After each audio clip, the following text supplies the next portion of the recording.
G'day, Wind Against Tide family. Lovely to be hanging out with you again on another Thursday evening here in Melbourne. I've got my co-host Joseph Fernand with me.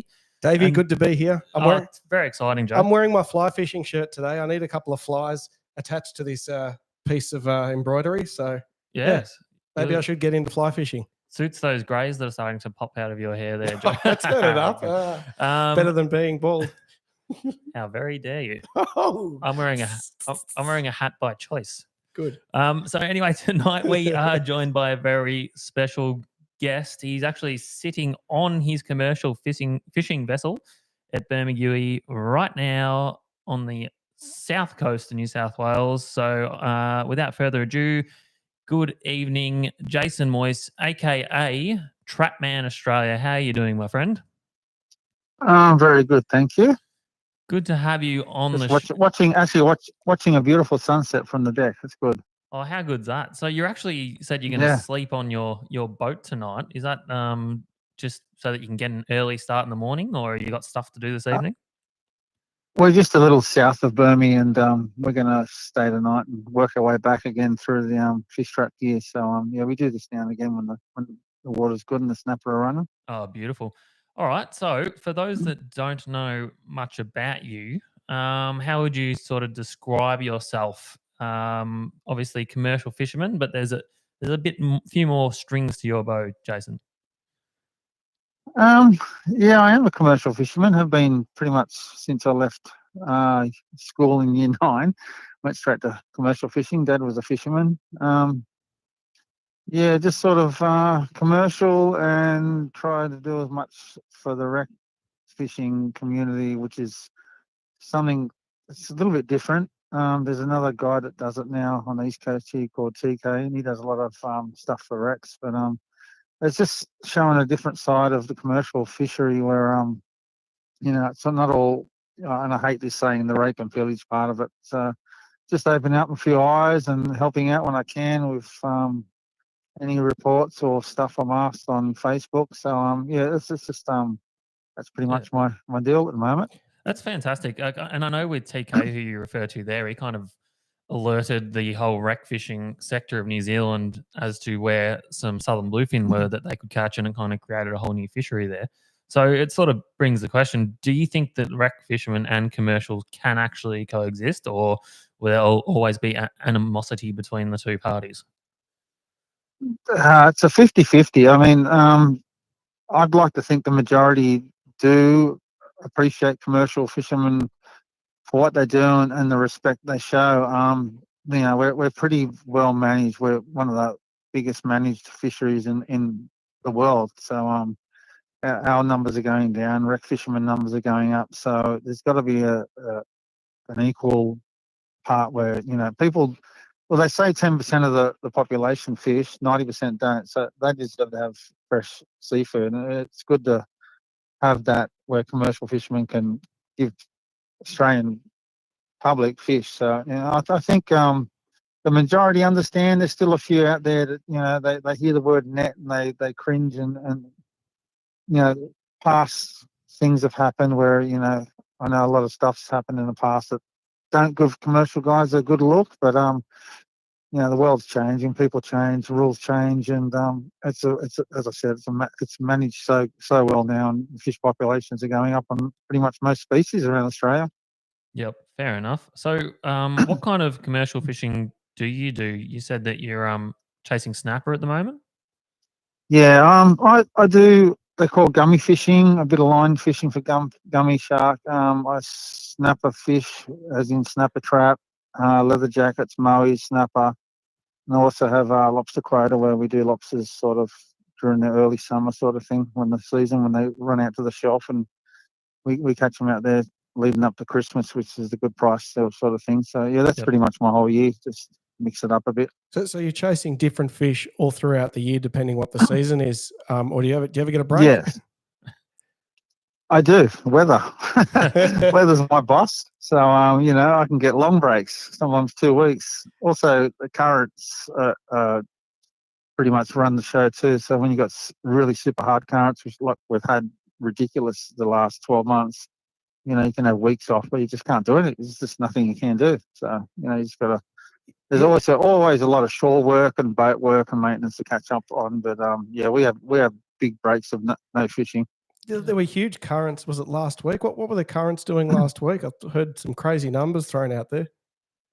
Yeah, it's sort of on the south coast here. It's definitely backed off the last week or two. But before that, I mean, we do lobsters on the continental shelf, and we start early December, and it usually goes through to early February. And the whole December, we didn't see our traps at all. And I think it was like 7 weeks we didn't see our traps, so we missed that main run of lobster leading up to Christmas. That's a first for me. I've had 1 or 2 weeks of current, but not seven weeks of current. It was just relentless, just from all the way from Queensland all the way down the coast. It was crazy.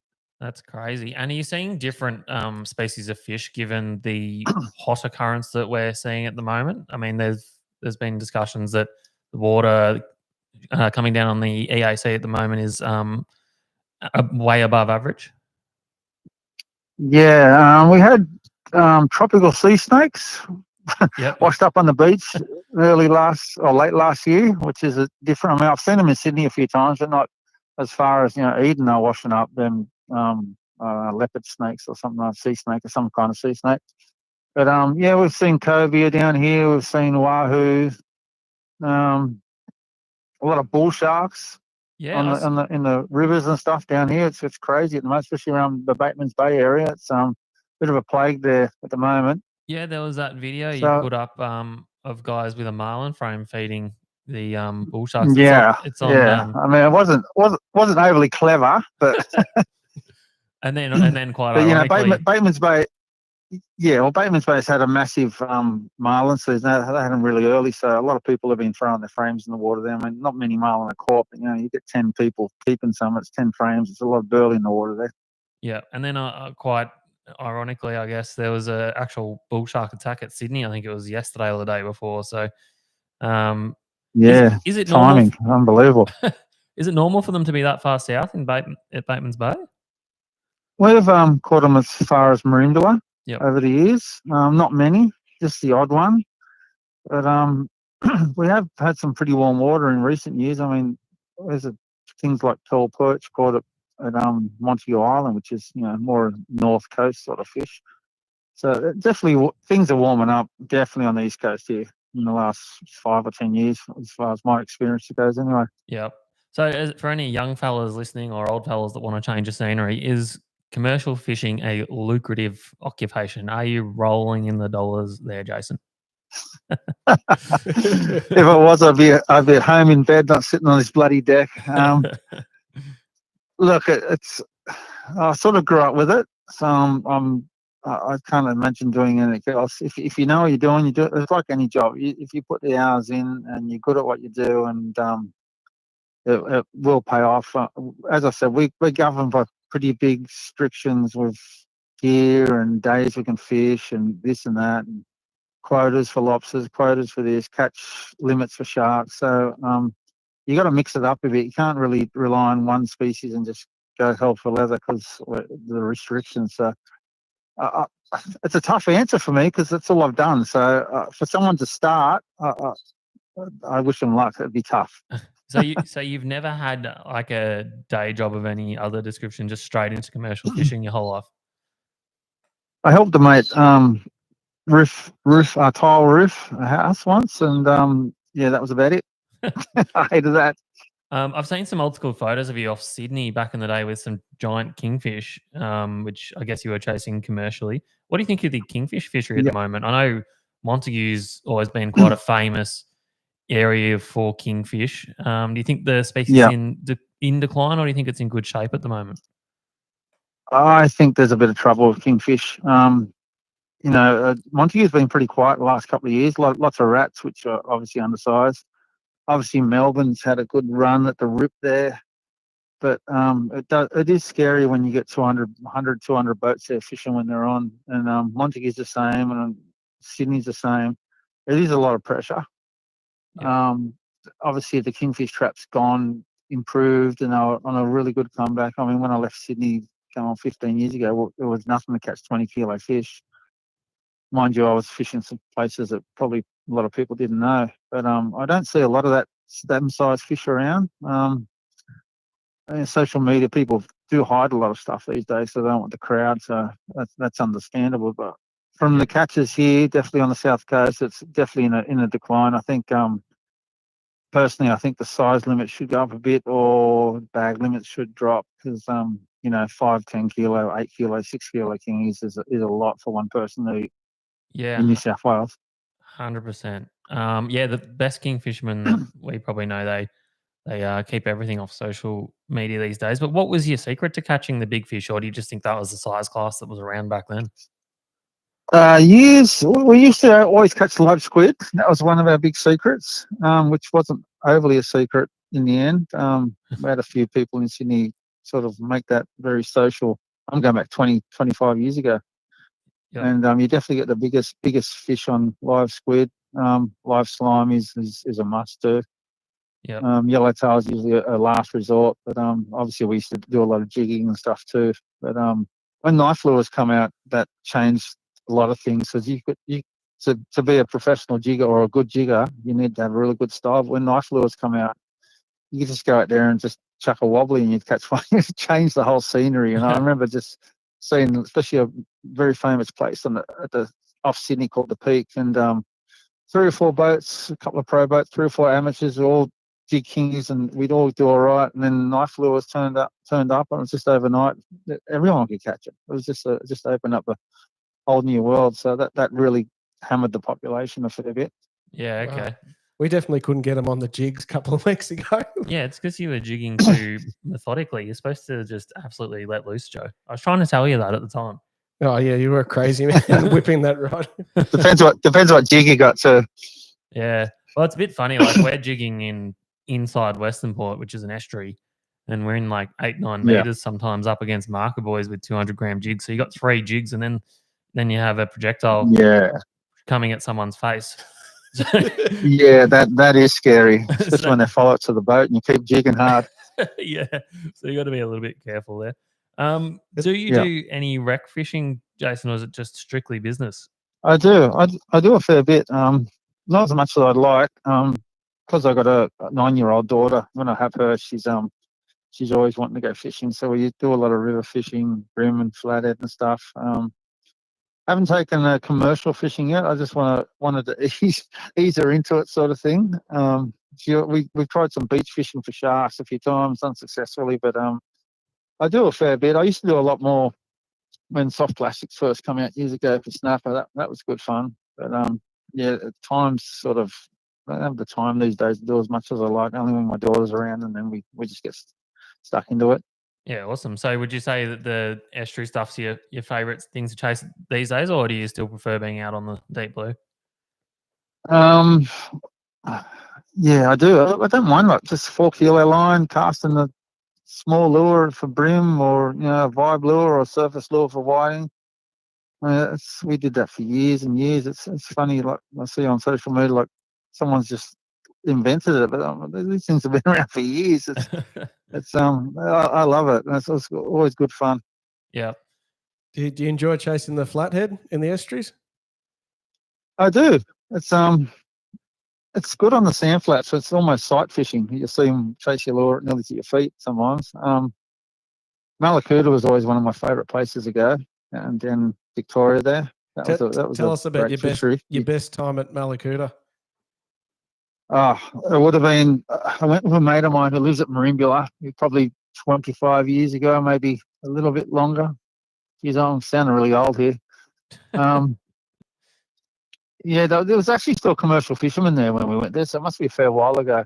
I remember going over the sand flats, and you could just see lays where they've been. I was just like, these things are 4 foot long. What the hell lives here? It's just like the sand flats just covered in flathead lays, and one little corner of the river there, we got like 60 flathead off one sand flat. Like, how many are there? Oh, wow. And a lot of 3 kilo fish. We never.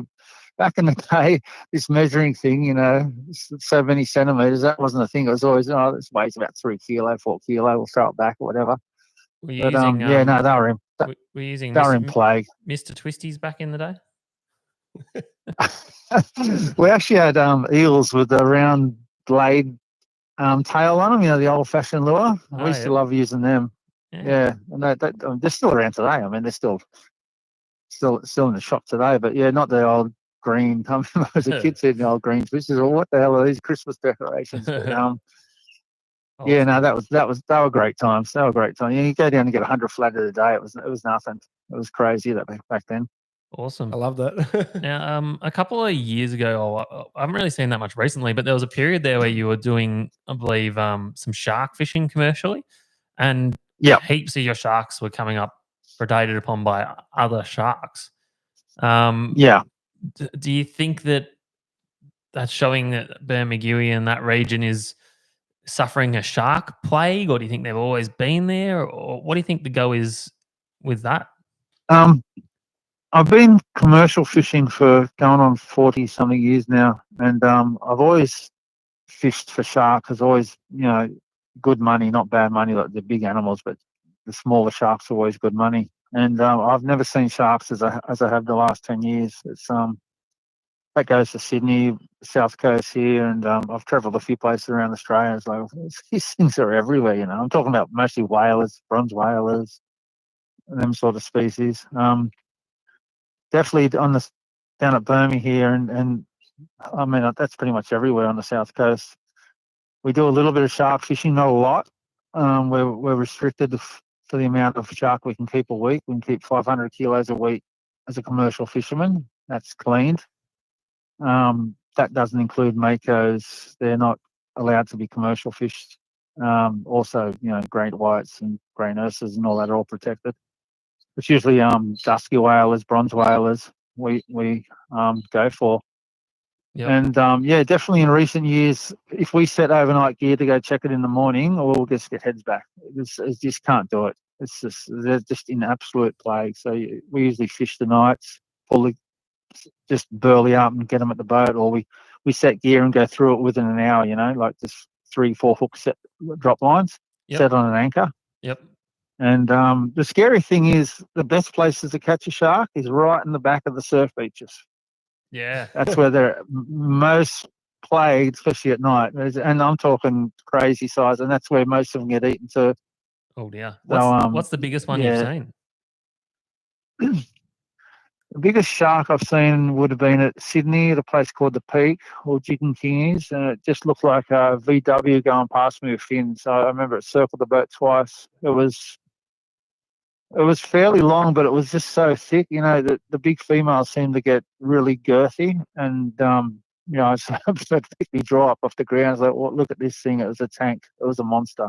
That's probably the biggest shark I've seen. A great white, yeah. Great white, yeah, crazy. And wow. Yeah, sorry, mate. Sorry. Go on. No, you're right. Go on. Yeah, some of the tiger sharks we get, which are all accidental catches, they usually swallow a shark we've got hooked up to 16, 17 feet. They're quite regular, but that great white stands out. That was a stud. That was a monster. Crazy. Some of these sharks we see bitten off at the head. Is that multiple sharks attacking them, or do you think it's one megalodon taking a big bite? Are we referring to the famous mako that's been caught pretty much in every country of the world? There's that one. I think there was a couple, wasn't there? Yeah, there's been plenty. I mean, I don't post a lot of them because it just draws too much attention. But I'm thinking multiple sharks.